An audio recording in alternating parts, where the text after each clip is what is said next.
ஸ்ரீமதே ராமானுஜாய நமக. 3ஆம் பத்து 8ஆம் திருவாய்மொழியில் ஆழ்வாரின் அனுபவங்களை நாமும் காண்போம். ஏற்கனவே 6வது திருவாய்மொழி 7வது திருவாய்மொழியை ஒரு நினைவு இருக்கும். செய்ய தாமரை என்ற திருவாய்மொழியில்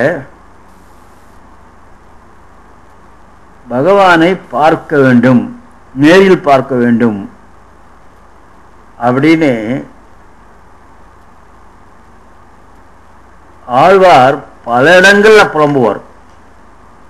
மனக்கண்ணால பார்த்து தன் உடம்புக்குள்ள எப்படி அவர் பகவான் ஆட்கொண்டார் என்பதை பற்றியெல்லாம் விளக்கமாக சொன்ன ஆழ்வார் நேரிலே காண வேண்டும் பகவானை என்பதை பற்றி பல இடங்களில் சொல்லுக்கார். செய்ய தாமரையிலையும் சொல்லுக்கார். அதாவது 6ஆம் திருவாய்மொழி அவனை காண வேண்டும் என்று துடிச்சார், விடாய்த்தார். அப்போதான் பகவான் அவருக்கு அடுத்த திருவாய்மொழியில் ஓரளவு மற்ற ஸ்ரீ வைஷ்ணவர்களை அறிமுகப்படுத்தினார். அதாவது மற்ற அடியார்களை, பக்தர்களை, நிழலும் அடித்தாருமாக இருந்த ஸ்ரீ வைஷ்ணவர்கள், பகவான்கிட்ட ஒட்டின்றிருந்த பக்தர்கள், பாகவதர்கள், அவளை பற்றி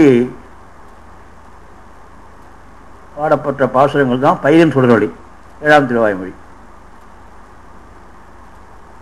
அந்த பாகவத சேர்க்கையினால பகவானை காண வேண்டும் என்ற ஒரு விடாய் குறையும்னு எதிர்பார்த்தா இந்த பாகவதரோடு சேர்ந்து இன்னும் அதிகமாக பகவானை காண வேண்டும் என்ற விடாய் ஆழ்வாருக்கு ஒரு வெறித்தனமாக போயிடுச்சு. இப்போ எப்படியும் பகவானை பார்த்தே ஆக வேண்டும் கேட்க. இது பின்னால் வரப்போகிறது. 7ஆம் பத்தில் 2வது திருவாய்மொழியில் கட்கிளி உன்னை காணுமாறு அருளாய் அப்படின்னு ஒரு லைன் வரும். எனக்கு ரொம்ப பிடிச்ச வரி அது. ஏன்னா கட்கிளி அப்படின்னா காண முடியாதவனே உன்னை காணுமாறு அருளாய். கான்ட்ரிஷன், பகவானை பார்க்க முடியாது அப்படிங்கிறது அக்செப்டட் தியரி. அதை ஆழ்வார் சொல்கிறார், கட்கிளி உன்னை காணுமாறு அருளாய், பார்க்கணும் அப்படிங்கிறது. அதனால் பல இடங்களில் நான் என்னுடைய புத்தகத்தோட எங்கெங்கே ஒரு 10-15 கோட் பண்ணுறேன், எங்கெங்கே அவர் காணணும்னு ஆசைப்படுறான்னு சொல்லி. இங்கே அப்படி 6வது திருவாய்மொழியில் செய்ய தாமரையில் பார்க்கணும்னு விரும்பி 7வது திருவாய்மொழியில் பைரன் சுடரொளியில் பாகவதருடைய மேன்மையை சொல்லி அப்படிப்பட்ட பக்தர்கள் ஸ்ரீ வைஷ்ணவர்களுக்கு தாம் அடிமை, அந்த ஸ்ரீ வைஷ்ணவர்களுக்கு அடிமை நான் அப்படின்னு அப்பாடு பவர் ஆஃப் என் சொல்லிட்டே போறார். என்று ஒரு கண்கள் காண்பது அப்படிங்கிறார். அப்படின்றார். இப்போ 8ஆம் திருவாய்மொழியில் என்ன சொல்றாருன்னா பகவானை அனுபவிக்கிறார் மறுபடியும். எப்படின்னா ஸ்ரீ வைஷ்ணவர்களை கொண்டாடிட்ட உடனே அதனால ஸ்ரீ வைஷ்ணவர்கள் கொண்டாடிய அந்த பகவானை ஆழ்வார் அதற்கு முன்ன வாசகங்கள் அமைச்ச போல இது இங்கேயும் பகவானை தானும் தம் இந்திரியங்களுமாக ஒரு கூட்டமாக நோவுபட்டு கூப்பிடுகிறார் எம்பெருமானை. இது ரொம்ப நீங்கள் கொஞ்சம் கற்பனை பண்ணி பார்க்க வேண்டிய விஷயம். இந்த பாசகங்கள் என்னன்னா பெரிய தத்துவம்னு ஒன்று இல்லைன்னா கூட என்ன சொல்றாருன்னா, நெஞ்சே நீ பகவான் நினைக்கிறிய, நான் நினைக்க வேண்டாமா அப்படிங்கிறார். நமக்கு அது தியரிட்டிக்கலி அது ரொம்ப அப்சர்டாக தெரியும். ஆனால் என்னன்னா தன்னுடைய கரணங்கள் கரண கலைபரங்கள்வோம், நம்முடைய உடம்புல இருக்கிற அவயவங்கள். இந்த அவயவங்கள்லாம் வந்து பகவானை அனுபவிக்கிறது, தான் அனுபவிக்க வேண்டாமா அப்படின்னு. அதனால் தான் அனுபவிப்பார், தருணங்களும் அனுபவிக்கிறோம். தருணங்களை அனுபவிச்ச நெஞ்சு அனுபவிக்கிறது பகவானை. அடுத்த பாசுரத்தில் என்ன செய்யறாருன்னா, வாக்கு, நாக்கு வழியாக வர வாக்கு, நெஞ்சே நீ அனுபவிச்சா போறாத, நான் அனுபவிக்கிறேன்னு சொல்லிட்டு நானும் பாசுரங்கள் பாடுறேன், நீ நினைக்கிற மாதிரி நான் நினைக்கிறேன் அப்படிங்கிறது. அதாவது நெஞ்சுக்கும் வாக்குக்கும் ஒரு போட்டி மாதிரி. எனக்கு நெஞ்சு வாக்கு கைகள், நெஞ்சு வாக்கு கைகள் கண்கள். அதாவது நமக்கு 24 தத்துவங்கள்ல ஞானேந்திரியங்கள், கர்மேந்திரியங்கள் 5 இந்த ஞானேந்திரியங்கள் இருக்க பாருங்க, இந்த 5 சொல்றாங்க. சொல்லி அது இந்திரியங்களுக்குள்ளே போட்டி பகவான் அனுபவிக்கிறது. அந்த இந்திரியங்களோட இவ்வளோ சேர்ந்து போட்டி போடுறார் ஆழ்வார். அது ஒரு மிகவும் ரசோக்தியான சுவையான ஒரு போட்டி. அதாவது என்ன காமிக்கிறதுனா இதில் ரொம்ப அருமையான விஷயம். இப்பதிகத்தால் ஆழ்வாரின் பக்தி பரம விலட்சணம் தெரிகிறது. பக்தி பரம விலட்சணம் தெரியுது. அவருடைய பக்தியினுடைய எல்லாம் தெரியுது. எப்படியெல்லாம் அவர் சொல்றார். பிரகலாத ஆழ்வாருடைய கொட்டேஷன் சொல்றார் பாருங்க. அறிவில்லாதவர்களுக்கு சிற்றின்பங்களில் இடையீடு இல்லாத, ஏதாவது இன்டர்ஃபரன்ஸ் இல்லாத பிரீதி இருப்பதை போன்று, அறிவில்லாதவர்களுக்கு சிற்றின்பங்களில் அன்இன்டரப்டட் என்ஜாய்மெண்ட் இருப்பதை போன்று தேவரீரை நினைக்கிற எனக்கு அத்தகைய பிரீதியானது மனத்தில் நீங்காது இருக்க வேண்டும். பிரகலாத ஆழ்வாருடைய கொட்டேஷன். பிரகலாத ஆழ்வான்றது பிரகலாதனுடைய கதை முதல்ல அந்த பெண்ணியோட முடிவுன்னு நினச்சிக்காதங்க. பின்னால் பிரகலாதன் பிரகலாத ஆழ்வான் பேர் எடுத்து பெரிய ரிஷியாகி பல அரக்கர்களுக்கெல்லாம் உபதேசம் பண்ணுவார். மகாபாரதம் நிறைய இடத்துல வருது. அதுக்கே எனக்கு தனி உபன்யாசம் பண்ணணும்னு ஆசை. பிரகலாதனுடைய ஃபிலாசபி, அந்த ஃபிலாசபி மற்ற ஃபிலாசபி கொஞ்சம் வித்தியாசம் இருக்குது. எனக்கு என்ன சிரிப்பு வருதுன்னா, நம்முடைய சனாதன தர்ம ஃபிலாசபியில் எத்தனை கிளைகள், அதாவது நம்ம ஒன்றுத்துல கான்ட்ரிபியூஷன் சொல்றாரு, கிளைகள், பிரான்ச்சஸ். பிரகலாதனுடைய இது சரியா தப்பானேன்னு சந்தேகம் வரும். ஏன்னா அதுக்கும் நம்முடைய ராமானுஜர் இதெல்லாம் பார்த்தோம்னா சில இடத்துல கான்ட்ரிபியூஷன்ஸ் வருது. ஏன்னா அதுக்கு முன்ன பிரகலாதனுக்கு முன்ன இருக்கிற ஒரு பெரிய ரிஷி யாருன்னா மார்க்கண்டேயன். அவர் ரிஷி, அவருடைய வச்சனங்கள் சொல்லிட்டு வருது. இந்த ரிஷிகள் எல்லாரும் என்ன செஞ்சுருக்காருன்னா, வியாசர் பீஷ்மர்லாம் உட்பட எல்லாருமே அவ்வளோ அற்புதமான தத்துவங்கள் சொல்லியிருந்தாலும் கூட பல இடங்களில் நம்ம மாதிரி சாதாரண அறிவுடையவர்களுக்கு பெரிய கான்ட்ரிபியூஷன்ஸ் மாதிரி தெரியும். ஒவ்வொருத்தரும் வந்து அவருடைய ஃபிலாசபியில் கான்டெக்சுவல் ஃபிலாசபியாக இருக்கும், இன்னொன்று எட்டர்னல் ஃபிலாசபியாக இருக்கும். கான்டெக்சுவல் ஃபிலாசபின்னா the philosophy uttered from the rishis mouth for the society around him, upper the society. அது இன்னைக்கு பொருத்தமில்லாம மட்டும். பட் சில அதர் கான்டெக்சுவல் பிளேஸ் சில ஃபிலாசபியில் பார்த்தா அவால்டே அது எட்டர்னலி ட்ரூ ஆகும். அதனால் கான்ட்ரிபியூஷன்ஸ் வருதே அப்படின்லாம் சொல்லக்கூடாது. தர்மபுத்தருக்கு பீஷ்மருக்கு ஒரு அருமையான கான்வர்சேஷன் இருக்குது இந்த பாயிண்டில். அந்த சாப்டர் அப்புறம் நான் அடுத்து படிக்கிறேன். இப்போ இது மகாபாரதத்தில் வருது. எதுக்கு சொல்ல வர இந்த இடத்துலனாக்கா, பிரகலாத ஆழ்வானுடைய இந்த இடத்துல ஞானம் வெளிப்பட உள்ள கரணங்கள் விடாய்க்கை ஆழ்வாருக்கு. இந்த கரணங்கள்லாம் ஞானம், ஞானம்னா ஞானேந்திரியங்கள்னு சொன்ன பாருங்க. இதெல்லாம் ஞானேந்திரியங்கள். யாது எண்ணில் ஆழ்வாரின் காதல் மிகுதியை சொன்னபடி, அவ்வளோதான்.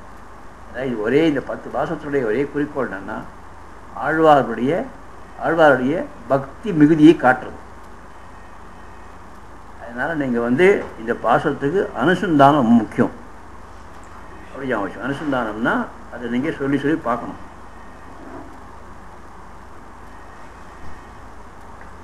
நம்மளையே அது பதில் சொல்லியிருக்கார். என்ன சொல்கிறாருன்னா, ஓர் இந்திரியத்தின் தொழிலை மற்ற இந்திரியங்கள் ஆசைப்படக்கூடுமோ? கண்ணை பார்த்து காது கேட்கறது, நானும் பார்க்க போகிறேன், நீ என்ன பார்க்குற, நானும் பார்க்குறேன். அது மாதிரி ஆழ்வாரத்தில் பாசத்தில் வரும். பரியாய் கிடந்து உன் பவளவாய் காண்பேனேன்னு சொல்லிச்சு அசித்துலேன்னு சொன்னார் குலசாய ஆழ்வார். அதை விட பரவாயில்ல, உடம்புக்குள்ளேயே கண்ணுக்கு காதுங்க போட்டி. அவர் நான் வெறும் படிக்கிட்டா இருந்துட்டு நான் அவன் பவளவாயை பார்க்குறேன், என்னன்னா சித்தா எப்படி மாற முடியும்? அசித்து அது பெரிய வியாக்கியானம் இருக்குது. அது மாதிரி அன்னைக்கு கூட சொல்லிருக்காரு. இங்கே இந்திரியம் எப்படி மற்ற இந்திரியங்களுடைய தொழில் செய்ய முடியும்னா, பாம்பு கண்ணாலே காண்பதும் செய்து கேட்பதும் செய்து உண்டே. அதுவும் அவன் கொடுத்ததே பகவானுடைய அருள்.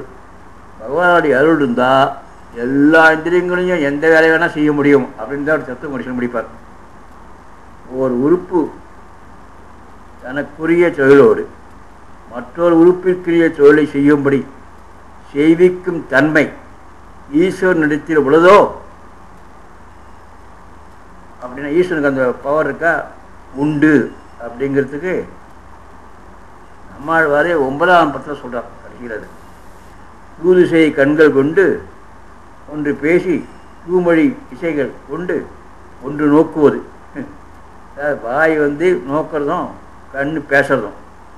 கண் பேசுறது நம்ம நிறைய தெரியும் இல்லையா?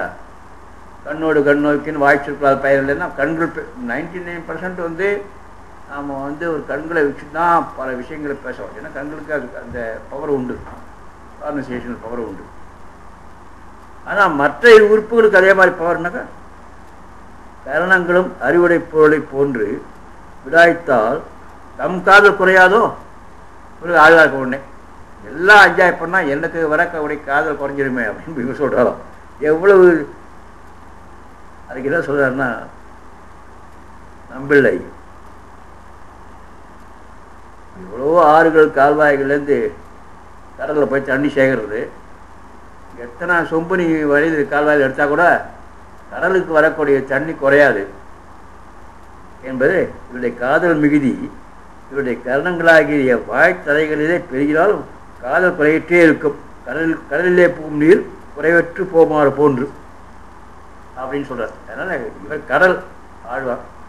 கரணங்கள்லாம் ஏதோ நடுவில் இருக்க ஒரு இதாகப்பட்ட விஷயம் அப்படின்னு ஒரு ஆழ்வாருடைய பக்திக்கு சப்போர்ட்டிவாக நம்மளுடைய வியாக்கியானம் பண்ணுறார். முதல் பாசுரம் பாருங்க. இந்த பாசுரங்களை பாஷ்யாலே உங்களுக்கு பாதி அர்த்தம் புரிஞ்சிடும். முடியானே, இந்த இடத்துல முடியானே ஒரு ஏ போட்டிருக்கு. அது என்னன்னா இன்டர்பிரேஷன் என்ன, உறக்க சொல்கிறோம் முடியானே, அதுக்கு ஒரு ஏ தமிழ் முடியானே போட்டு ஏ வரும். ஆனால் அன்னங்கராச்சாரிய புக்கில் அது ஏ கிடையாது. அப்புறம் ஏ விட்டார் வேணான்ட்டு. ஏன்னா முடியானேனாலே அப்படி கூப்பிடாம தான் அர்த்தம். இங்கே முடியானே மூவுலகும் தொழுது ஏற்றும் சீர் அடியானே ஆழ்கடலை கலைந்தாய் உள்ளூர் கொடியானே கொண்டல் வண்ணா அண்டத்து உம்பரில் நெடியானே என்று கிடக்கும் என் நெஞ்சமே. அவர் நெஞ்சம் எப்படி கிடக்குறதான் பாருங்க. கிடக்கும்னா அந்த இடத்துல உருகிறதுன்னு அர்த்தம். உருகிறது அப்படியே மெல்ட்டாகுது. என் நெஞ்சு உருகிறதும் எப்படி இதெல்லாம் உம்பரில் இந்த நெடியானே பகவானுடைய முடி தலையை சொல்கிறார். உடனே அடுத்து அடியை சொல்கிறார், திருவடியை சொல்கிறார். ஆழ்கடலை கலைந்தாய் புல்லூர் கொடி, கொடின்னா கருட கொடி, கொடியானை.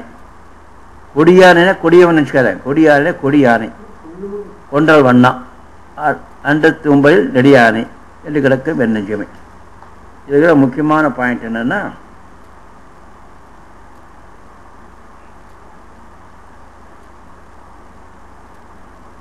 நம்பிள்ளை சுவாமியுடைய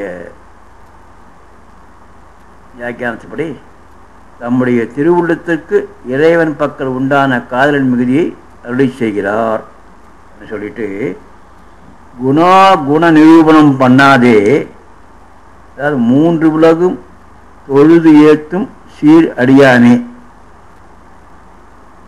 இருக்கு பாருங்க, 3 உலகம் போட்டு அதுக்கு அர்த்தம். குண நிரூபணம் பண்ணாதே எல்லா உலகங்களுக்கும் புகலிடமான திருப்புகளை உடையவனே, திருவடிகளை உடையவனே, திருமுடியன் அழகை நினைந்து தோற்று திருவடிகளில் வீழ்கிறார். எல்லாருக்கும் பொதுவான திருவடிகளை என் தலையில் வையாய் என்பது.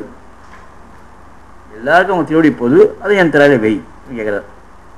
புல்லூர் கொடியானை தன்னை உறுத்தால் பகல் வந்து போற்றும்படி பெரிய திருவடியை வாகனமாகவும் கொடியாகவும் உடையவன். அவரே வாகனம், அதுவே கொடி கருடனுக்கு. கருடன் என் நெஞ்சமே, நெஞ்சத்தை பார்த்து பகவான் இது ஆழ்வார் சொல்ற பாருங்க, கொடிய என் நெஞ்சம் என்னுமாறு போன்று கொண்டாடி செல்லுகின்றார் அல்லர். நான் செய்தபடி செய்ய இதன் விடாய்க்கு என் செய்வேன் என்கிறார். என் செய்வேன் என்கிறது என் தம்மால் நோக்கம் ஒண்ணாதோ எனின்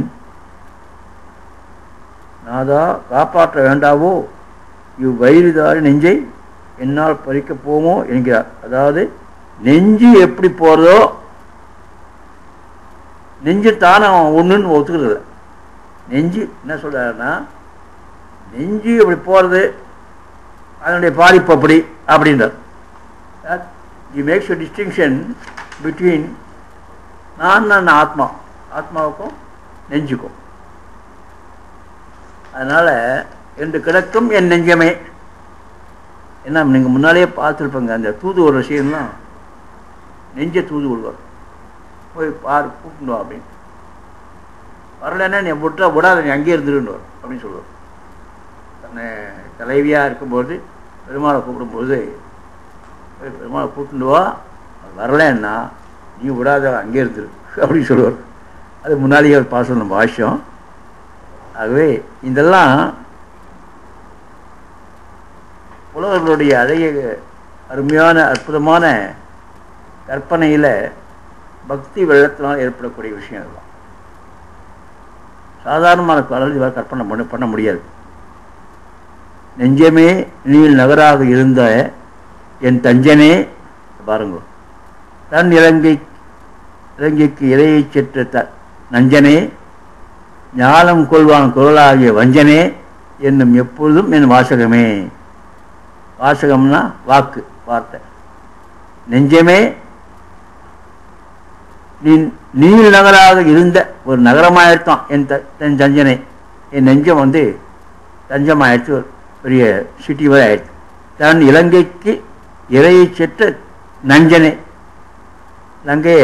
லங்கைக்கு வேஷமாக இருந்த ஞானம் கொள்வான் குரலாகிய வஞ்சனை. இது ரொம்ப முக்கியம். ஞானம் கொள்வான் இந்த 2 மணி நேரத்தில் பின்னால் வரப்போகுது, இப்பயே சொல்லிடுறேன் உங்களுக்கு. இந்த இந்த இந்த ஞானம் கொள்வான் குரலாகிய வஞ்சனை, மகாபலியால் கொல்லப்பட்ட பூமியை மீட்கும் வழி அறியும் அவனே, ராவணன் தலை அறுத்தது போன்று அறுக்காமல் விட்டது கொடை என்ற ஒரு குணம் சிறிது உண்டானதாரே. ராவணனை தலையை அறுத்தார், மகாபலியை விட்டார், அறுக்கலை. ஏன்னா அவனுக்கு கொடைன்னு ஒரு நல்ல குணம் ஒன்று இருந்தது, அதுக்காக அவர் ஸ்பேர் பண்ணிட்டார். இந்த மகாபலியை பற்றி, இந்த வாமன அவதாரத்தை பற்றி இன்னும் சில பாசங்கள் இந்த பக்கத்துலேயே வரப்போகுது. ஒவ்வொரு இடத்துலையும் வெவ்வேறு மாதிரி வரும். இந்த இடத்துல இது ஞாபகம் வச்சுக்கணும். என்னன்னா, ராவணனை ஏன் தலையை அறுத்தார், அதே மாதிரி தேவர்கள்லாம் கம்ப்ளைண்ட் பண்ணி மகாபலியை கொண்டுட்டு என்னுடைய இந்திரலோகத்தை திருப்பி வாங்கி கொடு அப்படின்னு தேவேந்திரன் கேட்டவுடனே சரின்னு வந்து வாமன்னா வந்து பண்ணிச்சு. அவர் மட்டும் ஏன் ஸ்பேர் விட்டுறாரு, உயிரோட விட்டுறாரு அப்படிங்கிற அதுக்கிட்டே ஒரு காரணம் என்னென்னா, அந்த கொடைன்றது அவருடைய கொடை குணம் இருக்காங்க. ராமாவதாரத்தில் இதற்கு பெருமை என்ன அப்படின்றது. இந்த பாருங்க என்ன அருமையான பாயிண்ட். இந்த பாயிண்ட்டு தான் நான் வாசிச்சு ரசித்த அளவு உங்களால் சொல்ல முடியும். உங்கள்கிட்ட ஏன்னா நிறைய வாசிச்சு ரசித்தேன். அது ஒன்று சொல்ல இதில் ஒன்று எழுதியிருக்கேன். ராமாவதாரத்திலும் இதற்கு பெருமை என்ன? ஏன்னா இதில் ராமாவதாரம் வருது, ராமாவதாரம் வருது. இல்லை இதே பாசத்தில் என்ன பெருமைன்னா ராமாவதாரத்தை விட ராமநாவதாரத்துக்கு பெருமை அதிகமாக. என்ன காரணம்னா இந்த காரணம் இன்றைக்கி நம்ம ரீசனிங் வச்சு பார்த்தோம்னா சரியான காரணம் தெரியாது. ஆனால் அது காரணம் நம்மளே கொடுக்குற காரணம் என்னன்னா ராமாவதாரத்தை விட ராமநாவதாரத்திற்கு பெருமை என்ன எனின் தன் பெருமை அழியாமல் செய்த இடம் அன்றோ ராமாவதாரம். தன் பெருமை அழிய மாயனும் இடம் என்றோ ராமநாவதாரம். ராமனை அரிச்ச தான் பெருமை குறைச்சாம ஒன்று முடிச்சு தான் நல்லவன் நல்லவன் நல்லவன் செஞ்சு அப்படியே வந்துட்டா கடைசி. இந்த இடத்துல பஞ்சனா கல்வனா தான் பெருமாள்ன்ற பேரை என்ன வேணா அழிஞ்சு போகிறோம் கெட்டு போகிறோம் போட்டோம். அதான் காரியம் நடக்கணும். அவங்கள்ட்ட அப்படியே வாங்கிடணும் போய் அப்படியே வந்துருக்காரு. அதனால் இந்த இடத்துல பஞ்சனாகவும் கல்வனாகவும் தன்னுடைய பெருமையை குறைத்து கொண்ட இடம், தன்னையே அழித்து கொண்ட இடமா இருக்கனால ராமநாவதாரம் உயர்ந்துன்றார். இந்த ரீசனிங் கரெக்டான அப்படின்னைக்கு தான் கேஸ் போடணும். என்ன இதை விட கிரேட். தன் பெருமை போயிடுச்சே, ரெப்புடேஷன் இஸ் கான். நம்ம லைஃப்பில் கூட பார்த்துருக்கோம். ஐயோ வேணாம்ப்பா ரெப்புடேஷன் போயிடுப்பா, நேம் போயிடுப்பா. சில கேஸெல்லாம் ஜெயிக்கவே ஜெயிக்காத கேஸ் இருந்தால் ஐயோ வேணாம் நான் வாங்கிட்டா ரெப்புடேஷன் நேம் போயிடும். அப்படி வேண்டாம் நாங்கள் சொல்லுவோம். பரவாயில்ல சார் நீங்கள் ட்ரை பண்ணுங்க அப்படின்னா நேம் போயிடும். எப்படி பயம் வரும், பேர் போயிடுமே. ரெப்புடேஷன் போனாலும் பரவாயில்லன்னா அது ஒரு பேட் கேஸை வாங்கி ஏதோ ஒரு கை ஜெயிக்காதா 10ல் 1 இவருக்கு ஜெயிச்சுதே பகவானுக்கு அப்படின்றது. என் வாசகமே நெஞ்சமே வாசகமே. இந்த அது என்ன அர்த்தம் நேரத்தில் நெஞ்சமே வாக்குன்னா மனம் முன்னே வாக்கு பின்னே. இதான் ஞாபகம். 2வது வருஷத்தில் முதல்ல மனசு வந்துட்டு எப்போ மனசு நினச்சி தானே அப்புறம் வாக்கு வருது. அடுத்தது வாக்கு வந்திருக்கு. மனம் வாக்கு என்னும் எப்போதும் என் வாசகமே. வாசகத்தை அதான் வாசிக கைங்கரியம் சொன்னாங்க. உங்களுக்கு தெரியும் கைங்கரியத்தில் பல கைங்கரியங்கள் நம்மாழ்வார் செஞ்சது பூரா வாசிக கைங்கரியம். அதாவது பாசுரங்கள் பாடி பாடி கைங்கரியம் எடுக்கார். வாசகமே ஏத்த அருள் செய்யும் மாணவர்தம் நாயகனே நாள் இளந்தெங்களை கோல்விடுத்து வே அகம்பால் வெண்ணெய் தொடுவுண்ட ஆண் ஆயர் தாயவனே என்று தடவும் என் கைகளே. அதாவது அந்தந்த இடத்துக்கு தான் மாதிரி ஜீனியஸ் ஆஃப் நம்மாழ்வார அவ்வளவுதான் நம்மளால் டிஸ்கிரைப் பண்ண முடியும். அதுதான் ஃபீல் பண்ணணும். எப்படின்னா முன்ன வார்த்தையை வச்சுட்டு அதெல்லாம் டிஸ்கிரைப் பண்ண ராமாவதாரத்தையும் வாமனாவதாரத்தையும். இங்கே கிருஷ்ணாவதாரம் வெண்ணெய் திருடுறது. கிருஷ்ணர் வெண்ணெய் அப்படி உரியில் வச்சு அப்படியே எடுத்தாராம். இவருக்கு என்று தடவும் என் கைகளே அப்படின்னு பிடிக்கிறார். இந்த வார்த்தைகள் எப்படி அமைக்கிறார் பாருங்க. என்று தடவும் என் கைகளே ஒன்று.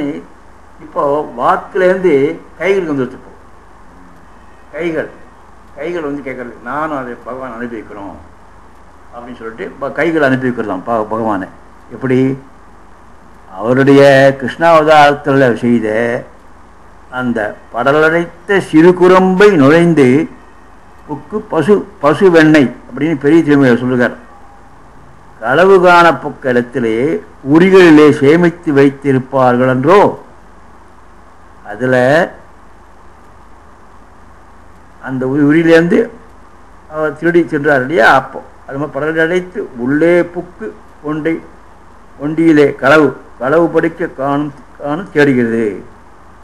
வெண்ணெய் களவு கண்ட புஷித்த விருத்தாத்மத்தை நினைந்தவாறே கைகளுக்கு கண் தோற்றுகிறது இல்லை, அதனாலே தேடுகின்றன என்னலாம் அப்படிங்கிறது. அதனால கண்ணால் நீ அப்படி வச்சியா நான் கையால் அவர் என்னென்ன கண்ணை தின்னாலும் நான் அனுபவிக்கிறேன் அப்படின்னு கை சொல்கிறது. நான் கண்டுக்கிட்டேன். அதான் அதை கற்பனை.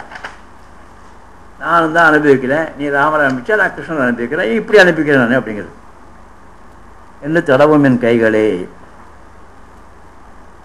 கைகளுக்கு அடுத்தது கண்கள் வரும்.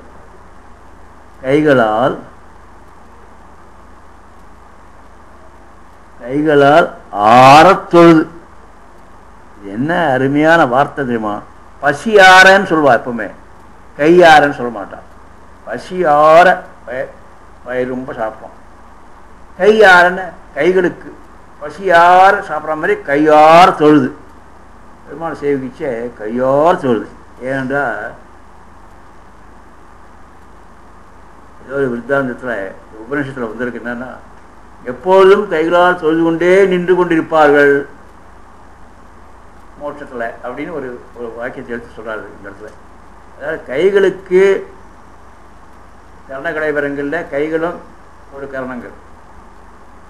அதை பசியர் வயிறார உன்னை எண்ணுமாறு போன்று உன்னை தொழ வேண்டும் என்று ஆசைப்பட்டு பெறாமையாலே உறாவி கிடைக்கிற இக்கைகள் நிறைய தொழுது அப்படின்னு.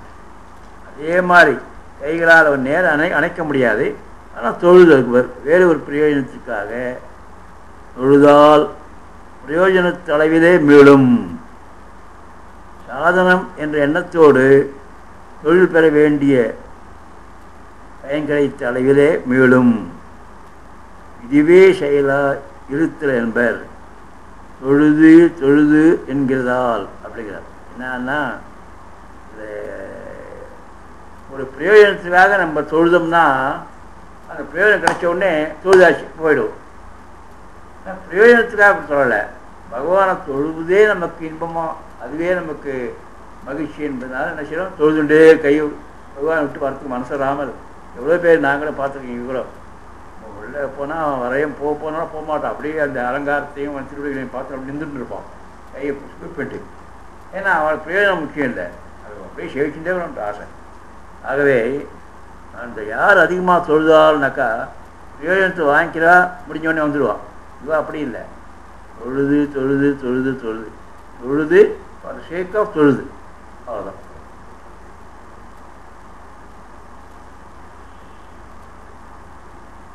மெய்கொள்ள காண வந்து பாருங்க ஒரு வார்த்தை, மெய்கொள்ள காண விரும்பும் என் கண்களே பத்தும் பத்தாக மெய்யே காண என்றது மனத்தின் அனுபவம் எப்போதும் இடையறாது நிற்கின்ற நினைவின் மிகுதியாலே நேரே கண்கூடாக காணுதலை போன்று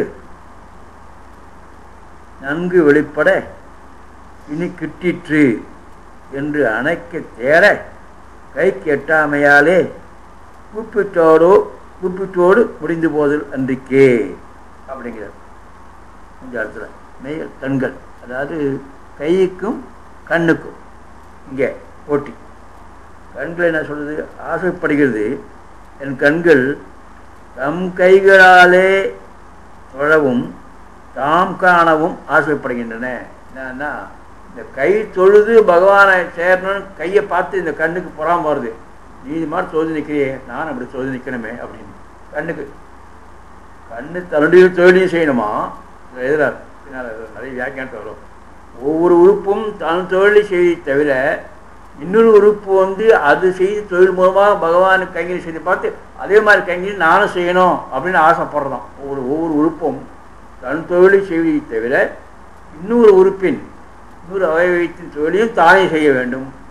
கை கூப்பி அது அப்படியே சோதனை பார்த்து கண்ணுக்கு ஒரே போறாமல் நம்ம அப்படி சேவிச்சுட்டு இருக்க முடியலையே அப்படின்னு நாம் சேவிக்கணுமே அப்படின்னு நினைக்கிறோம். அதனால இந்த இடத்துல அதுதான் ரெண்டு உறுப்புகளுக்குள்ள போட்டி. என்னன்னா, ஒவ்வொரு உறுப்பும் இன்னொரு உறுப்புடைய கைங்கரித்து தானே செய்ய வேண்டும் என்ற ஆசை. இதெல்லாம் ஆழ்வாருடைய அற்புதமான பக்தியினுடைய வெளிப்பாட்டில் ஏற்படக்கூடிய ஒரு கற்பனை. கண்களால் காண வருங்குல் என்று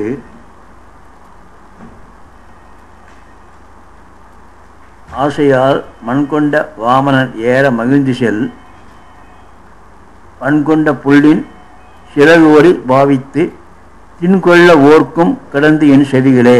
இப்போ செவிகள், கண்ணிலே செவிகள் வந்துச்சு. கண்களை ஒன்று பார்த்து இன்னொன்று போகிறாம போட்டு கைகளை பார்த்து கண்ணுக்கு போகிறாங்க. இப்போ கண்ணுக்கு பார்த்து செவிக்கு போகிறாங்க. ஐயோ நீ பார்த்து அனுபவிக்க, என்னால் நானும் பகவானை பார்த்து அனுபவிக்கணுமே, நான் வெறுமை கேட்டுருக்கேன் பாசுரங்கள்லாம், நான் பார்க்கணும் பகவானை பார்க்கணுமே அப்படி செவி கேட்குறதும். கண்களானவை கைகளின் செவிகளானவை கண்ணின் தொழிலையும் தம் தொழிலையும் சேர்ந்து செய்ய ஆசைப்படுகின்றன. நம்பள்ளி சொல்றாரு, ரெண்டு சேர்ந்து செய்யணும்னு ஆசைப்படுறது. கண்களால் காண வருங்குள் என்று ஆகையார் தன்னை காண வேண்டும் என்று விடாய்த்த இக்கண்களாலே ஒரு கால் காண வருமோ என்னும் ஆசையால் செவிகள் கிடந்து ஓர்க்கும். செவிகளுக்கு அப்படி கத்தல் தான். பார்க்கின்ற கண்களும் பார்க்கப்படும் பொருள்களும் அதான் அந்த இடத்துல இங்கே நீங்கள் என்ன சொல்கிறாருன்னா, அந்த உபநிஷத்தில் சுகோல உபநிஷத்துன்னு சொல்கிறாவ. ஆனால் பார்க்கின்ற கண்களும் பார்க்கப்படும் பொருள்களும் எல்லாம் நாராயணனே. உபநிஷத்து பார்க்கின்ற கண்களும் அந்த கண்களால் பார்க்கக்கூடிய பொருள்களும் எல்லாமே நாராயணன் தான். கண்கள் ஆசைப்பட்டாலும் கைகள் ஆசைப்பட்டாலும், அதாவது இது எப்படின்னா,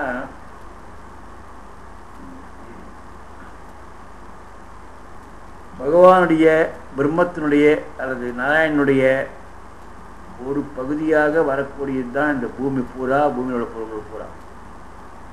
ஆகவே இந்த பொருள்கள்லாம் திருப்பி அந்த ஒரிஜினல் பிரம்மத்தை, அதாவது நான் சொன்னபடி பிதா புத்திரன் அந்த சம்பந்தத்தை பார்க்கச்ச ஆர்வத்தோடு பார்க்கறது. அதுக்கு இவர் நம்பள்ளி சுவாமி சொல்றார், அந்த இதில் எழுதுகிறார், உபநிஷத்தில் சொல்றார், நீ நாராயண கண்களும் நாராயணன் தானே, ரெண்டுமே நாராயணன் தான். ஆழ்வாரை பொறுத்தவரை நம்பள்ளியை பொறுத்தவரை அது அந்த கொட்டேஷன் எங்கள் தர. இங்கே தன் ஆசையாலே, அது தன் ஆசையை பார்த்தால் அவன் வரவு தப்பாது நினைவாதே. ஆசை மாத்திரம் புரியுதாமோ எனில் அவ்வளவு அமையும் ஒன்றே அன்றோ. ஆசை மாத்திரம் இருந்தால் போருமா அப்படின்னா அது மட்டும் போறாதா? அது திருப்பி கேட்குறாரு, அது நம்பில்லை. ஆசை இருந்தால் போருமா அப்படின்னா அது இருந்தாலே போரும் முதல்லன்ற ஒன்றுமே எல்லாத்துக்கு அவ்வளவு அமையும் ஒன்றே அன்றோ. அதுக்கு என்ன சொல்றாருன்னா, பகவத் விஷயத்தில் இட்டப்படை கற்பனை என்றோ. அதான் ஞாபகம் வச்சுக்கணும். அதாவது நம்ம முன்னாலேயே நம்ம சொல்லிருக்கோம், பக்தியில் இலக்காமை, அடுத்து ருச்சி. அந்த ருச்சி ஒன்றை பார்த்து தான் பகவான் நம்மகிட்ட விளையாடுற ஒழிய, நீங்கள் என்னென்ன செய்யுங்க, எவ்வளோ ஆடம்பரமாக செய்யுங்க, என்னென்ன செலவு பண்ணுங்க, எவ்வளோ டைம் பண்ணுங்க, அதெல்லாம் செகண்டரியாக இருக்குது. Sincerity in your worship of God, அவ்வளோதான். அதை பகவத் விஷயத்தில் இட்டப்படை கற்பனை என்றோ அப்படின்னு நம்பல.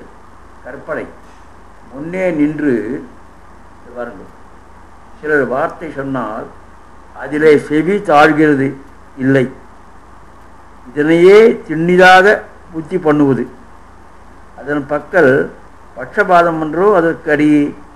பட்சபாதம்னா சிறகு ஒளியின் பக்கல் தமக்கு உண்டான காதல் என்பது பொருள். திருவடியால் உண்டான பட்சபாதம் என்பது துணி. அதாவது என்ன சொல்றாருன்னா, ஒலி கண் அந்த பார்க்கறதுக்கு அளவுக்கு ஒலி இருக்கு பாருங்க. சிறகு ஒலி, கருடன் வர ஒலி, ஏதோ ஒரு ஒலி. அந்த ஒலி அனுப்பிதான் செவிகள். செவிக்கு தான் இருந்தது, ஆமாம் செவிகளே. ஆகவே இந்த செவிகளுக்கு கண்கள் என்ன அனுபவமோ அந்த அனுபவம் செவிகளுக்கு உண்டு. இருப்பினும் செவிகளுக்கு கண்களைப் போல தான் இருக்கணும் அப்படின்னு ஆசைப்படுறது அப்படின்னு சொல்றாங்க. ஆனால் செவிகள். அடுத்தது கடைசியாக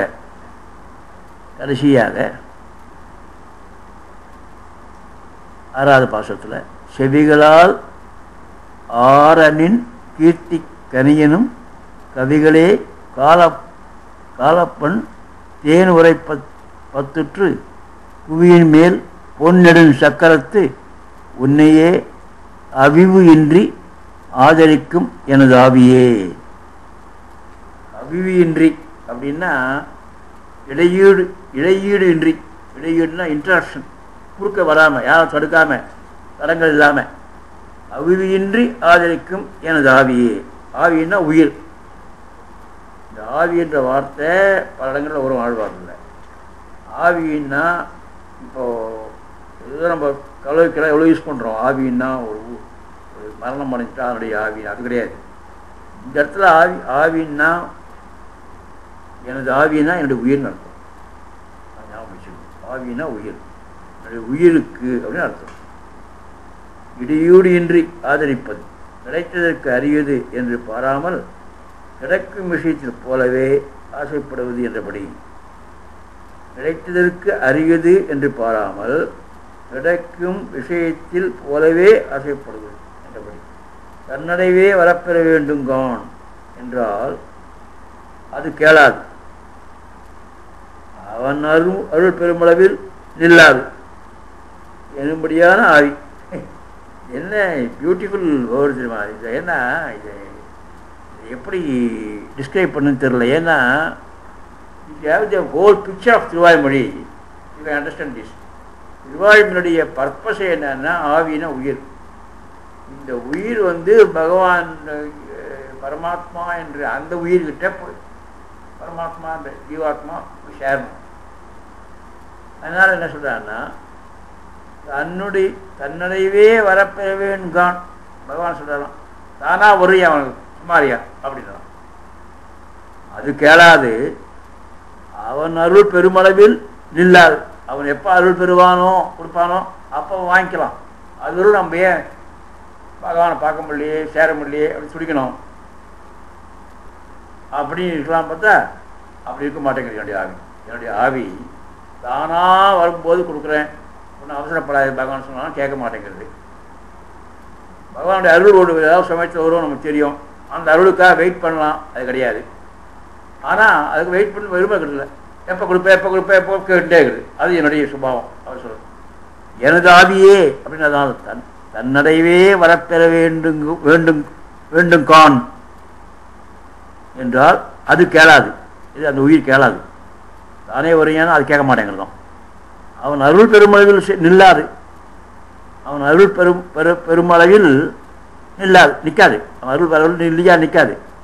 இன்னும்படியான ஆவி இந்த ஆவி. நம்ம உயிரே எப்படின்னா உயிருக்கு ஒரு துடிப்பு உண்டு. என்ன துடிப்புன்னா அது நமக்கு சாதாரணமாக தெரியும். அது என்னன்னா நடக்கிறப்போ சின்ன விஷயம் வச்சுருக்கோம். இது பெரிய விஷயம்.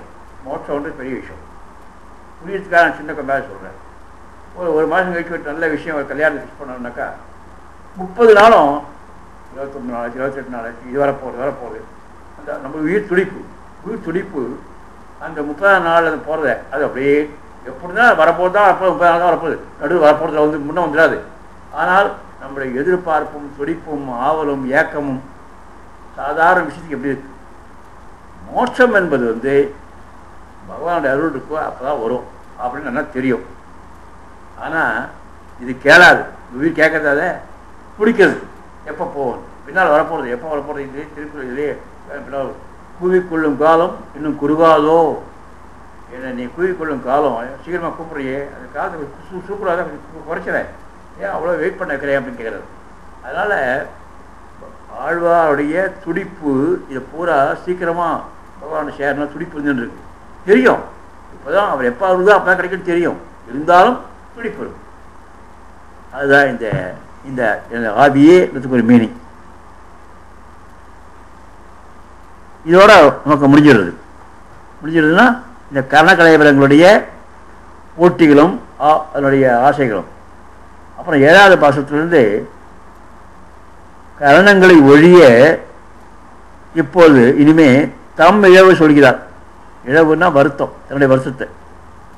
சரி, கரணங்களுக்கு ஒரு வருத்தம் இருந்தது, உறுப்போட ஒரு வருத்தம் இருந்தது, இன்னொரு உறுப்பை பார்த்து தன்னா அது மாதிரி இருக்கணும் ஒரு வருத்தம் இருந்தது. இனிமே என்ன அது மக்களின் இழவும் பசியும் சொன்னார் இதுவரை. மற்ற மக்களுக்கு எல்லா மக்களுக்கும் இருக்கக்கூடிய ஒரு வருத்தம் பசி அதை சொன்னார். இனி வருகின்ற பாசங்களிலே தம்மிழவும் பசியும் சொல்கிறார். இப்பாசனத்தில் அதாவது 7வது பாசத்தில் நான் மகாபாபியாகையாலே நெஞ்சின் விடாயும் தீரப்பெற்றிலேன், என் விடாயும் தீரப்பெற்றிலேன் என்கிறார். இனிமே பாசங்கள்லாம் தன்னை பற்றி வருத்தங்கள் சொல்லிட்டு இருக்காரு. இனிமே அடுத்த 4 பாசமும் ஆவியே ஆறுமுதே என்னை ஆளுடை தூவி புல்லுடையாய் சுரநேமியாய் பாவியேன் நெஞ்சம் புலம்ப பலகாலம் கூவியும் காணப்பெறேன் உன் கோலமே. பாருங்க, இந்த காணப்பெறேன் உன் கோலமே தயவுசெய்து நீங்கள் நல்லா கவனிச்சுக்கணும். முதல்ல நீங்கள் பார்த்தீங்கன்னா மனசுக்குள்ள அவர் பூந்துக்கிறது அப்படிதான் சொல்லியிருப்பாங்க. இப்போ இந்த காணப்பெறேன்னா எதிர வரணுன்றார் பகவான். காணப்பெறேன் உன் கோலமே அப்படின்னு பலகாலம் கூவியும் காணப்பெறேன். எவ்வளோ நாள் நான் கூப்பிட்டுருக்கேன்றார். சரிங்க, அவர் என்ன 16-20 வயசு அப்படி சொல்லிட்டு பல காலம் அவருக்கு என்ன அவர் 24 hours செய்கிறார். மொத்தமாக ஓல்டு லைஃப்பில் எவ்வளவோ அதை விட அவர் ஒரு வருஷத்தில் நிறைய பெருமாள் சேவிச்சிட்டார். நமக்கு வந்து அன்இன்டரப்டட் கண்டினியூஸ் தைலதாரா பக்தி வருது. தைலதாரா பக்தின்னு நமக்கு தெரியும், நீங்கள் சொல்கிறீங்க இல்லையா, ராமானுஜர் சொன்னது. ஒரு பின்னாடி கூட இல்லாமல் ஒரு இன்ட்ரெஸ்ட் இல்லாமல் எப்போதும் 24 மணி நேரம் பகவான் நினைச்சிட்டு இருக்கிறது பக்தி. அது ஆழ்வார் செஞ்சார். அதுக்காக தான் அவருக்கு மொத்தமாக பலகாலம் கூவியும் அப்படிங்கிறார். பலகாலம் கூவியும் காணப்பெறேன் உன் கோலமே அப்படிங்க. உன் கோலமே, உன் கோலமே இதுக்கு என்ன அர்த்தம் சொல்கிறா பாருங்க. நம்பிள்ளையுடைய அர்த்தங்கள்லாம் பார்த்தீங்கன்னா it is a special, most special kind of greatest aesthetic pressure in the world. அதை வந்து ஆழ்வார் அப்படி ஆழ்வார் நினைச்சிருப்பாரான்னு பார்க்கக்கூடாது. ஆழ்வாரை எடை போடக்கூடியவர் அவர் ஒரு நம்பளி ஒருத்தர் தான். இன்னும் சில பேர் பண்ணியிருக்கா இல்லை வரலாம். 2024 படி எல்லாமே நல்லா தான் இருக்குது. நான் கொஞ்சம் பார்த்தேன், ஃபுல்லாக பார்க்குறேன் பார்த்தேன். ஆனால் நம்மளுடைய இதை வந்து எத்தனை ஆங்கிளில் சொல்கிறார் பாருங்க. உன் கோலமே அதுக்கு அர்த்தம் பாருங்க. 2 தலையையும் அழித்து பெற வேண்டும் விஷயத்தினுடைய சிறப்பு சொல்கிறது உன் கோலமேன்னா. பிரிவு காலத்தில் கண்ணுறங்குதல். இதை பாருங்க, என்ன அற்புதமாக சொல்ற. ஆழ்வாருடைய புலம்பல் பாருங்க. ஒன்று வந்து நல்லா நல்லா நம்மளை எடை போட்டு சொல்கிறாரு. நம்மெல்லாம் எப்படி இருக்குமோ அதை அவர் தாக்காக சொல்கிறார். அதான் ஞாபகம் சொன்னீங்க. பிரிவு அப்படி சொல்லிட்டு என்ன சொல்கிறாருன்னா, இந்த இடத்துல என்ன சொல்கிறார், பிரிவு காலத்தில் பகவான் பிரிஞ்சிருச்ச கண்ணுறங்குதல். சரி, தூங்கிட்டு இருக்கலாம். கோவில் போட்டு சொல்ல இனிமேல் நான் தூங்க வேண்டியதான் அப்படின்னு நம்ம தூங்குறது இல்லையா, பெரிய வேலை செஞ்ச மாதிரி. பிரிவு காலத்தில் கண்ணுறங்குதல், சூது சுதங்களுடன் பொழுதுபோக்குதல் செய்யலாம் விஷயமாய் பெற்றேனோ கேட்குறாரு. ஆழ்வார் பெருமாளை பற்றி கேட்குறாரு. நான் வந்து உன்னை பிரிஞ்சு கொஞ்ச நாள் இருந்து பொழுதுபோக்காக புது சுதந்திரத்துக்கு போயிட்டுனா தூங்கிட்டு இருந்தனா, தூங்கவும் இல்லை பொழுதுபோக்கம் எதுவும் செய்யலை. இப்போ சொன்ன பாருங்க, அன்இன்டரப்டட் ஒழிவில் காலமெல்லாம் அதான் செஞ்சார். ஒழிவில் காலமெல்லாம் பண்ணியிருக்காரு பாருங்க. பெற்றேனோ உண்டோ கண்கள் துஞ்சுதல், உண்டோ கண்கள் துஞ்சுதல், கண்கள் தூக்கணும் உண்டோ இருந்திருக்கா என்னும் என் நினைந்து போக்குவர் இப்போது என்றும் வருகின்றபடியார கண்ணும் முறங்காதே போது கண்ணே முறங்காதே பொதுபோக்கும் அரிதாய் அன்றோ இருப்பது உன் கோலம். உன்னுடைய வடிவழகோ குணங்களோ உன்னை விட்டு பிரிஞ்சு போய் கொஞ்ச நேரம் தூங்கலாம், உன்னோட பிரிஞ்சு போய் கொஞ்சம் பொழுதுபோக்காக இருக்கலாம்னு முடியாதபடி கண்டினியூஸாக ஒன் தாட்டாக இருக்கிறனால தான் எப்போ நான் அவனை பார்ப்பேன் அப்படின்னு நான் சொல்லிக்கிறேன் அப்படின்னு சொல்கிறேன். அதனுடைய பக்தியினுடைய எத்தனை ஆங்கிளில் ஆழ்வார் தன்னுடைய பக்தி வெளிப்படுத்துகிறார் அப்படிங்கிறது தான் திருவாய்மொழி. நமக்கு வந்து அதுலேருந்து ஒரு கடுகத்தனையாக நமக்கு தாக்க வருமா அப்படின்னு எதிர்பார்க்குறார். அதுதான் முக்கியம். 7வது பாசுரம்.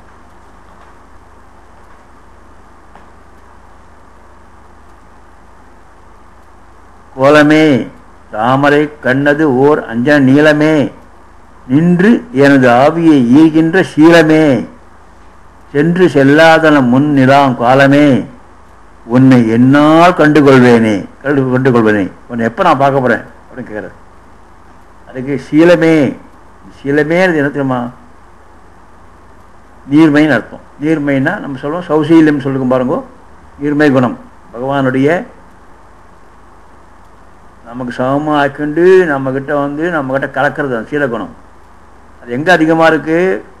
முன்னால் அர்ச்சாவதாரத்தை ரொம்ப பார்த்தோம். பரத்துவத்தில் இல்லை, பார்க்கறதுல இல்லை, அந்தர்யாமியத்தில் இல்லை, அவதாரத்தில் இல்லை. அர்ச்சாவதாரத்தில் மட்டும்தான் நீர்மை உண்டு. ஈஸிலி அக்சசபிள், ஈஸிலி வர்ஷிப் பண்ண முடியும் நம்ம. அதனால் அர்ச்சாவதார நீர்மை தான் சீலம்னு பேர். இந்த இடத்துல சீலம்ன்றதுக்கு அர்த்தம் நின்று எனது ஆவியை ஈர்கின்ற சீலமே என்ன? அர்ச்சாவதார நீர்மையை சொல்றாரு.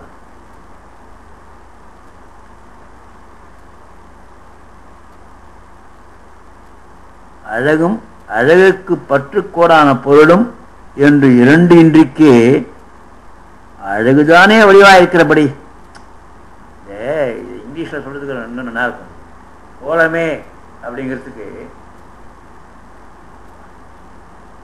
அழகுன்னு ஒன்று இருக்கு, அழகுக்கு பற்றுக்கோடான பொருள் ஒன்று இருக்கு. அப்படியே ரெண்டு இல்லை. அர்ச்சாவதாரம் ரெண்டு கிடையாது. அழகுதானே வடிவாக இருக்கிறபடி, incarnation of beauty, embodiment of beauty. அப்படி that is beauty, thy name is பார்சாதி. ஏதாவது சொல்ற பெருமாள் பேர் சொல்றோம். பார்சாதி நீ அழகா இருக்க, இல்லை அழகே நீ தான் பார்சாதி. அது மாதிரி அதாவது அதான் சொல்ற, அழகுன்னு ஒன்றும் அழகுக்கு வேண்டிய ஒரு பொருள் ஒன்று, ரெண்டு கிடையாது, ஒன்.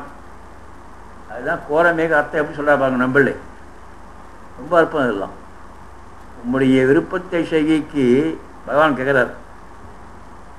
உங்களுடைய விருப்பத்தை கேட்குறேங்க, பார்க்கணும் கேட்குங்களே. உங்களுடைய விருப்பத்தை செய்கைக்கு ஒரு காலம் இல்லையோ?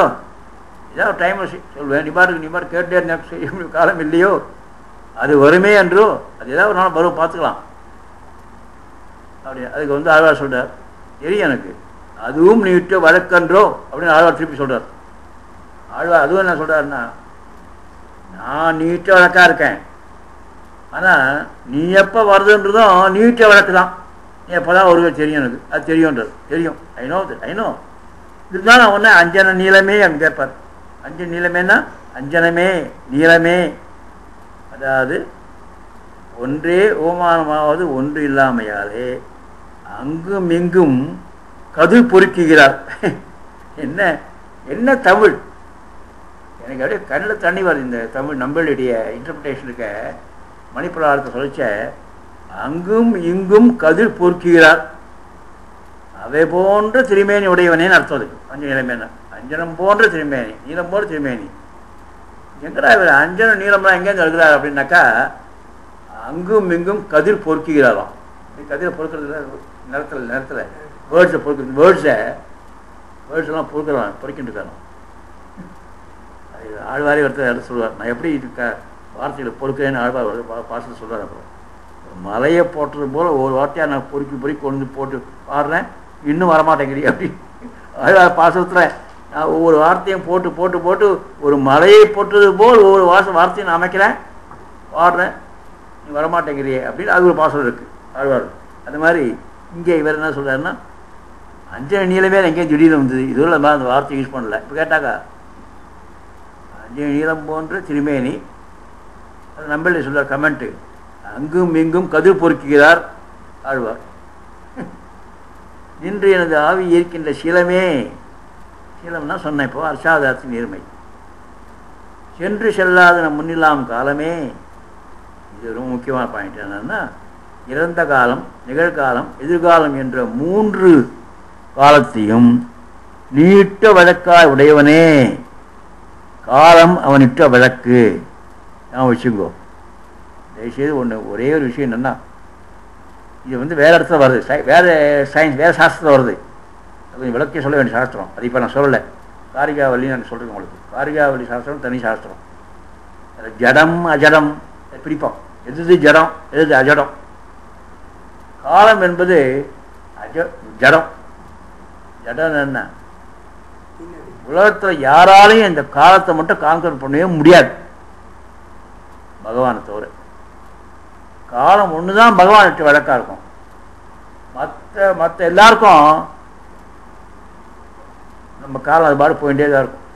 It will always be running against us அப்படின்னு அர்த்தம். அது காலம் அவனுவிட்ட வழக்கு. காலத்திற்கும் யமனுக்கும் இயங்கிய பொருள் நிலைய பொருள்களுக்கும் பகவான் ஒருவனே ஏவுகின்றவன் ஆகின்றான். உனக்கு சொல்கிறேன், இது சஞ்சயன் சொல்றது, உனக்கு சொல்கிறேன் சத்தியம், யம காலம் இரண்டுத்தையும் ஏவுகின்றவன் பகவான் தான். அதனால் ஞாபகம் வச்சுக்கொண்டீங்க. அதாவது யமனாது அஜடம், காலம் என்றது ஜடம். ஜடம்னா அது மூளை கிடையாது, அதாவது அசித்து ஒன்றுமே கிடையாது. அது பாட்டுக்கு எதுக்காக time and tide wait for நன்னு சொல்ல மாட்டேன் இங்கிலீஷில். Time and tide wait for none, அது பாட்டுக்கு வந்துட்டு போயிட்டே இருக்கும் பாட்டுக்கு டைம்ன்றது. ஆனால் கிருஷ்ணன் சக்கரத்தை கொடுத்து மறைச்சிட்டார் சூரியனை. அது காலம் போயிட்டு தான் இருக்கு. காலம் இன்னும் திடீர்னு பொழுது போயிடுச்சுன்னு சொல்லி சூழ்ச்சி பண்ணி மறைச்சி எதிரி வர வச்சு அர்ஜுனை விட்டு அம்பு விடுறார். அதனால் ஜெயத்ரதனை வந்து அவனை கொள்றார் இல்லையா மகாபாரதத்தில். அதனால் அந்த காலத்தை கண்ட்ரோல் பண்ணுறார். உன்னை என்னால் கண்டுகொள்வேன் அப்படின்றார். இது ரொம்ப அருமையாக சொல்கிறார் பாருங்க. நம்பலை வடிவழகம் குணங்களும் விடலா இருந்தன இல்லையே, காலக்கழிப்பு சொல்ல சொல்ல ஒண்ணாதபடியாய் இருந்தது. ஆன பின்பு நான் உன்னை காணாது என்று சொல்வாய். எப்போ உன்னை காண்பது என்று சொல்வாய். நான் உன்னை என்னைக்கு காணணும் சொல்லுவியா பகவான் என்னைக்கு பார்க்கலாம் கேட்கிறார். அதுக்கு சொல்கிறார், ராமாயணத்தில் அவனை சொல்கிறார். ராமாயணத்தில் 14 வருஷம் கழிச்சு ராமர் திரும்பி வர்றதுக்கு பரதன் டைம் சொல்கிறான். என்ன சொல்கிறேன், நான் பாட்டு இங்கே வெளியில் ஊருக்கு வெளியில் இருந்து ஆஜ்யா நடத்துகிறேன். 14 வருஷங்கள் முடிவுற்ற பின்னர் பஞ்சமி திதியில் அப்படி அந்த திதியை வந்துடணும். வரல நான் தற்கொலை பண்ணிட்டேன் பரதன் சொல்கிறோம் ராமரை பார்த்து. ஏன்னா 14 வருஷம் முடிஞ்சிடணும். அது மாதிரி சொன்ன மாதிரி 14 வருஷம் கழித்து பஞ்சமி திதின்னு சொன்னார்ல பரதன். அது மாதிரி டைம் சொல்லு, இந்த டேட் இந்த டைம் நான் வருவேன்னு சொல்லுவாங்க இதில் அப்படின்னு சொல்லிட்டு கேட்குறாரு. என்று நான் காண்பேன்னு சொல்கிறார் பாருங்க. உன்னை என்னால் கண்டுகொள்வேன். அதுக்கு அர்த்தம் நீ ராமாயணத்தில் பரதன் சொன்ன மாதிரி you fix your date and time for your appearance. நான் வாய்மூன் இருக்கேன், இல்லை நம்ம கொண்டு சொல்லி கேட்டுட்டே தான் இருப்பேன் டெய்லி அப்படிங்கிறது. அது ஒரு நம்மளுடைய ஒரு அருமையான இன்டர்பிரிட்டேஷன். அது 8வது மாதத்தில் 9வது கொள்வன் நான் பாருங்க. இது இந்த முதல் வரி இருக்க, இது 5 இடத்துல வருது. 4 இடத்துல இது வர திருவாய்மையில். கொள்வன் நான் மாவலி மூவடித்தா. அந்த குழந்தை யார் தான் வரல, குழந்தையா வரல வாமனன். பெரிய பெரிய சென்டென்ஸ் எல்லாம் சொல்லி பர்சுவேட்லாம் வரல. கொள்வன் நான் மாவலி மூவடித்தா என்ற கல்வனே அப்படிங்கிறது. கஞ்சனை வஞ்சித்து இது கம்சன் வாணனை உள்வன்மை நீ தீர ஒரு 1000 தோல் துணித்த உள்வல்லாய் உன்னை எஞ்ஞாண்டு பொருந்தவனே அப்படின்றது. எப்போ உங்கள்கிட்ட நான் பொருந்து போகிறேன் அப்படின்றார். அதாவது கல்வனே இந்திரன் சரணம் புக்கு நின்றான். உடையாளி ஒருவன் அவன் ராஜ்யத்தை பறித்து கொண்டான். சுக்கிரர் எச்சரித்தும் அவ்வார்த்தைகள் மகாபலி நெஞ்சில் படாதபடி சுக்கிரர் எச்சரித்தும் அவ்வார்த்தைகள் மகாபலி நெஞ்சில் படாதபடி அவனை தன் வடிவழகாலும் பேச்சழகாலும் வாய்மாற பண்ணின வஞ்சனங்கள் என்பதை நினைத்து கல்வனேன்னு சொல்றார். அந்த சமயத்தில் உன் வாய் பேச்சாலையும் உன் அழகாலையும் அவனை மயக்கி சுக்கிரன் கவனிக்காம உனக்கு தாரவாளத்து கொடுத்தானே, நீ கல்வன். கல்வனத்துக்கு அர்த்தம் அதுதான். உன்னை எஞ்ஞாண்டு பொருந்தவனே சுரூப ஞானம் பிறந்தவாறே அவன் பக்கல் நின்றும் பிரிந்தார் போல் இருக்கிறது காணும் இவருக்கு சுரூப ஞானம் பிறந்தவாறே முன்புள்ள காலமெல்லாம் சம்சாரியாய் நின்று நிலை வந்தேரியாய் தோன்றுகிறது. அதாவது சுரூப ஞானம் பிறந்தவாறே அவன் பக்கம் நின்றும் பிரிந்தார் போல் இருக்கிறது காணும் இவருக்கு சுரூப ஞானம் பிறந்தவாறே முன்புள்ள காலமெல்லாம் சம்சாரியாய் நின்ற நிலை. என்னன்னா வந்தேரியாய் தோன்றியது.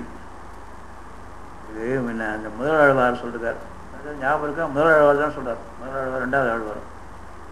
அன்று நான் பிறந்திலேன், பிறந்த பின் மறந்திலேன். இந்த சுரூப ஞான வரையில், அதாவது இந்த ஓம் நமோ நாராயணா திருமந்திரார்த்தம் தெரிகிற வரையில் நான் பிறந்தானாவே கருத மாட்டேன். அந்த திருமந்திரத்தில் அர்த்தம் தெரிஞ்சதுக்கு அப்புறம் தான் என்னுடைய first day in this world. அது வரும் நான் பிறந்தேன் அந்த அக்கௌண்ட் வச்சுக்க, அதெல்லாம் டெட் பாடி வராங்க நம்பர்லாம் அப்படின்றது. அதே மாதிரி தான் இந்த இடத்துல நான் சொல்கிறேன். இந்த இடத்துல இவர் என்ன சொல்கிறாருன்னா, அதே பாயிண்ட் எங்கேயும் சொல்கிறார். ஆயின் பொருந்துதல் நிச்சயமாமோ, சரி அப்படியே வந்தவரை பொருந்துதல் முடியும். உங்களோட எப்படி சேர்றது, எப்படி சேர முடியும்? எஞ்ஞான்று என்கைக்கு எனின் முற்றறிவினாய் சர்வசக்தி உடையவனாய் சீலமத குணங்களை உடையவனான உன்னை பார்த்தால் இழக்க வேண்டுவது இல்லை. நான் இழக்க மாட்டாதவனாய் இருந்தேன். ஆகவே கிட்டும் காலம் சொல்லாய். உன்னுடைய எல்லாத்தையும் பார்த்து நான் மயங்கிட்டேன். என்னைக்கு நான் உன்னை இழக்க முடியாது. ஆகவே கிட்டும் காலம் எப்போ சொல்ற அப்படின்னு கேட்குறார். இது இந்த இடத்துலையும் இவர் பாதுகாப்பிற்கு உரிய உபாயத்தை உடையனுமாய் விரோதிகளை அழிக்கிற சீலனுமான உன்னை நான் கிட்டுவது என்று 9வது பாசத்தில் இந்த முதல் வரி. இது நீங்கள் ஞாபகம் வச்சுக்கணும். என்ன இன்னும் நான் ஏற்கனவே ஒரு தடவை வந்துருச்சு, இன்னும் 2 தடவை வரும். மாவலி மூவடி தா, மாவலி மூவடி தா. இவ்வளோதான் அந்த பையன் சொல்கிறது, குழந்தை சொல்கிறது. மாவலி மூவடி தா. அழகை பார்த்து, அவன் பேச்சை பார்த்து, மழையை பார்த்து மயங்கிடுறாங்க. சுக்கிரன் சொல்லுது அவன் காலையே விழாப்படி. பொருந்திய மாமருது இன்னிடை போய எம் பெருந்தகாய் உன் கடல் காணிய பேதுற்று வருந்தி நான் வாசக மாலை கொண்டு உன்னையே இருந்திருந்து எத்தனை காலம் புலம்புவனே. கடைசி பாசல் அப்படி சொல்ல, எத்தனை காலம் புலம்பின்றே இருக்கிறது. இதை கொண்டு வாசக மாலை கொண்டு, words words words and words. ஒரு இங்கிலீஷ் நாவலில் வேர்ட்ஸ் வேர்ட்ஸ் அண்ட் வேர்ட்ஸ்ன்னு சொல்லுவாங்க.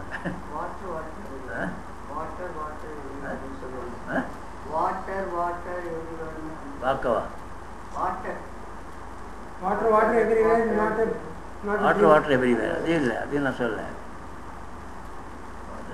நிறைய பேசுவான். Words words and words. அது இதோ ஷேக்ஸ்பியரில், அது ஷேக்ஸ்பியரில் ஹேம்லெட்டில் அது வேறு வரும். மோர் மேட்டர் லெஸ் சாஃப்ட் அப்படின்னு வரும், அது வேறு. இன்னொரு இடத்துல வேர்ட்ஸ் வேர்ட்ஸ் அண்ட் வேர்ட்ஸ் வரும் இங்கிலீஷ் லிட்ரேச்சரில். நீங்கள் கேட்ட ஞாபகம். அது மாதிரி இந்த இடத்துல வாசக மாலை கொண்டு எல்லாம் வேர்ட்ஸே மாலையை அமைச்சு வருந்தி நான் வாசக மாலை கொண்டு, இங்கே தான் சொல்கிறேன். இங்கே தான் நான் பிள்ளை சொல்கிறேன். வருந்தி நான் வாசக மாலை, ஒவ்வொரு வார்த்தையை நான் வருந்தி வருந்தி மலையை போட்டுற மாதிரி பொண்ணு போட்டு போட்டு பொறுக்கி போட்டு ஒரு வாசக மாலை அமைச்சு உனக்கு போட்டோன்னா எத்தனை காலம் இது மாதிரி புலம்பிட்டே இருக்க முடியும் கேட்குறார். உனக்கு அதற்கான சிவந்த திருவடிகளை காண ஆசைப்பட்டு கண்ணழகை காண ஆசைப்பட்டு இவர் திருவடிகளின் அழகை காண ஆசைப்படுவது ஏன் கேட்கிறார். எனில் கண்ணழகை காண ஆசைப்பட்டவர் இப்போ திருவடிகளை ஏன் காணணும்? ஏன்னா உன் கடலுக்காணின்னு சொல்ல போகிறோம் கட்சியில். உன் கடலுக்காணியே பேதிட்டு, அதாவது திருவடிகளை கேட்குறார். இதுக்கு முன்ன கண்ணழகன்றார், இப்போ கடைசி பாசல் அதுக்கு என்ன சொல்கிறாருன்னா, நம்பிள்ளை தாம் ஜீவனத்தை நோக்க, அதாவது ஜீவனம் என்னென்ன, பிராணனை ரட்சிக்கிறது, நம்முடைய உயிரை ரட்சிக்கிறது எது? நம்முடைய சம்பிரதாயத்தில் இதை நீங்கள் மறக்கவே கூடாது, திருவடிகள் தான். எந்த கோவிலில் போனாலும் பெருமாள் சேவிக்குச்சே திருவடியில் கற்பூர ஆர்த்தி பண்ணலைன்னா நீங்கள் திரும்பி வரக்கூடாது. திருவடிகள் கொஞ்சம் காமிங்கன்னு கேட்கணும், திருவடிகள் நீங்கள் சேர்க்கணும். அப்படியே திருவடி மறைஞ்சிருக்கலாம், திருவடிகள் அவன் அப்படியே கழிச்சு போயிடுவான். திருவடிகளுக்கு காமிக்கணும், திருவடியை சேர்க்கணும். திருவடிகள் தான் நமக்கு தஞ்சம், திருவடிகள் தான் ரட்சிக்கும் திருவடிகள். அதனால் நமக்கு திருவடிகள் தான் நமக்கு வணங்குறது. திருமுடி முதல் திருவடி வரையில் நம்ம வந்து பாடினாலும் பேசினாலும் வணங்கக்கூடியது, பற்றக்கூடியது, புகுந்து போக்கக்கூடியது திருவடிகள் தான். அதான் நமக்கு மோட்சம். ஆகவே அது நமக்கு பிராணம், அது ஜீவனம்ன்றார். நம்மளே நான் சொல்ற திருவடிகள் நமக்கு ஜீவனம் இல்லையா? ஏழு மித்தனை அன்றோ எல்லோரும். ஆகவே இவரும் தம் ஜீவனத்தை நோக்கி தேடுகிறார். நமக்கு பிராணனான திருவடிகளை நோக்கி உன் கடல்காணிய பேதிற்று வருந்தினார்.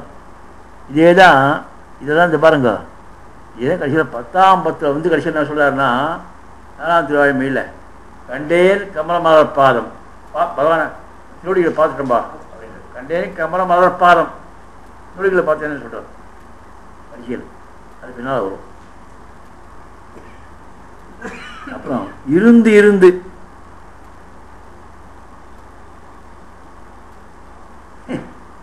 இந்த சொல்ற நம்மளுடைய வார்த்தைகளா இருக்க, உன்னையே இருந்து இருந்து எத்தனை காலம் புலம்பவனே. இருந்து இருந்து 2 வார்த்தையும் போடுறது. அதுக்கு ஒரு கால் ஒன்று சொல்லப்பட்டு சொல்லப்புக்கால், ஒரு கால் ஒன்று சொல்லப்புக்கால், அது தலைக்கட்டைக்கு நடுவே ஒன்றை சொல்லி இன்னொன்று சொல்லி இப்படி சொல்லிட்டே போகிறது உண்டு. அது நடுவே 14 பட்டை சோறு அவிழ்க்க வேண்டும் காணும் அப்படின்றார். நடுவில் சாப்பிட்டு வரோம், lunch dinner, tea interval, lunch இன்டர்வல்லாம் விடுறோம் இல்லையா, அதெல்லாம் கிடையாது இருக்கு. அப்படியே கண்டினியூஸ் இருக்கு பண்ணி பண்ணுற இல்லையா. நடுநடுவே பகவத் ஸ்மரணத்தாலே இழைப்பாட வேண்டும். அப்படி நீங்கள் நடுநடுவில் இன்டர்வல்னா தட் ஷுட் ஆல்சோ பி பகவத் ஸ்மரணம். பட்டசோருக்கு போயிடாதுங்க.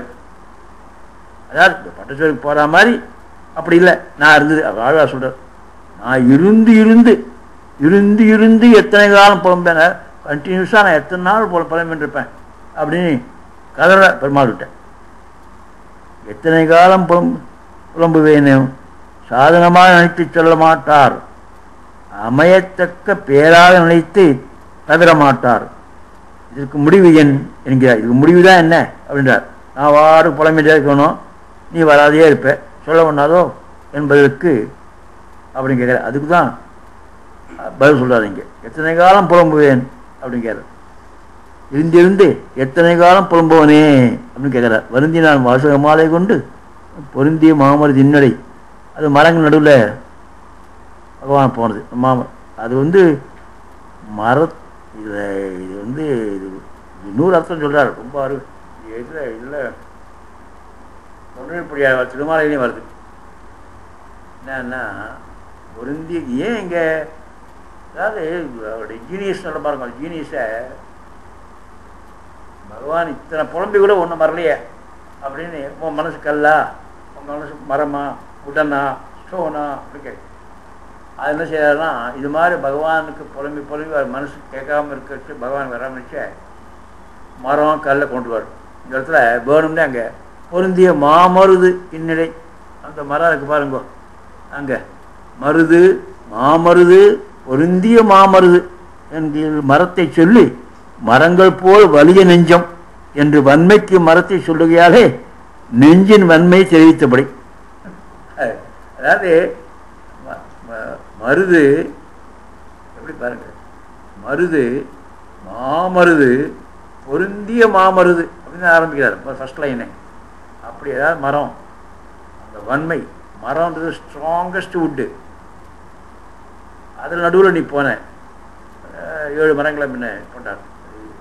அதை வந்து அப்படி அந்த மரத்தை இங்கே சொல்கிறதுக்கு என்ன காரணம்னா, இவ்வளோ புலம்புறேன் மரம் மாதிரி அப்படியே அப்படியே ஸ்டோன் ஹார்ட்டாக உடன் ஹார்ட்டாக இருக்கியே அப்படின்றதுக்கே அது இன்டேரக்ட் இந்த மாதிரி கொண்டு வர. அப்படி ஆழ்வார் பாசனம்லாம் பார்த்தோம்னா அவருடைய என்ன பாயிண்ட்டோ அதுக்கு அந்த ஒரு அந்த அந்த புராணத்தோட கதை வரும், மரம்னு வரும்.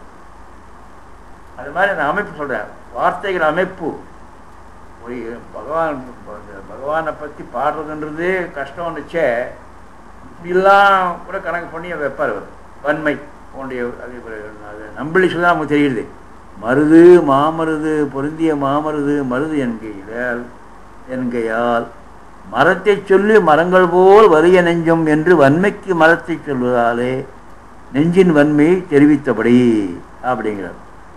அதனால் இந்த 10 பாசுரங்கள்லேயும் ஆழ்வார் முதல் பாதியில் காரணங்கள் எப்படி போட்டி போட்டுண்டு பகவான்கிட்ட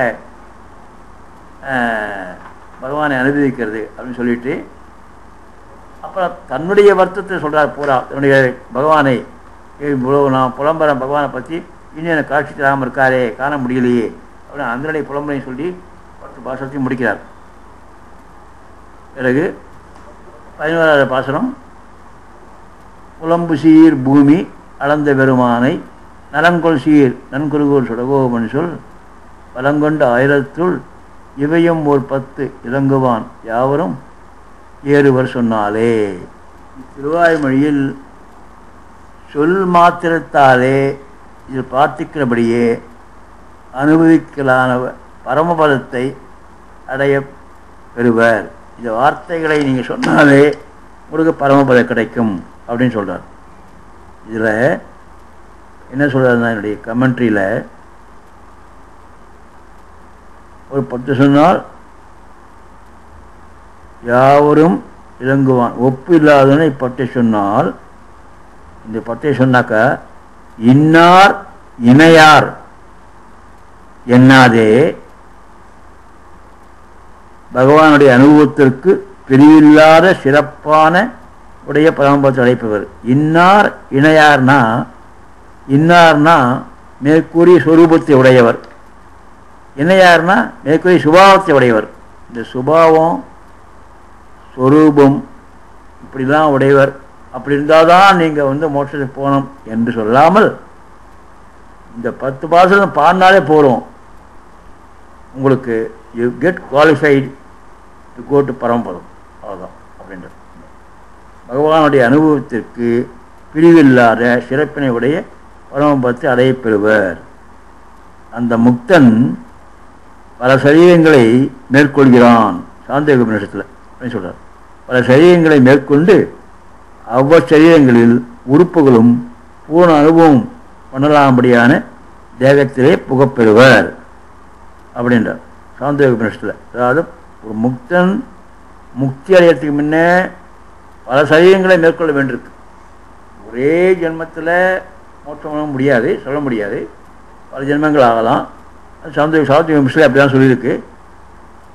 பூர்ண அனுபவம் பண்ணுற ஒரு ஒரு ஜென்மத்தில் அரிசியில் அந்த தேசத்திலே புகப்பெறுவர், பரமபதத்தில் புகப்பெறுவர் அப்படின்னு சாந்தோக உபநிஷத்தில் சொல்லியிருக்கு.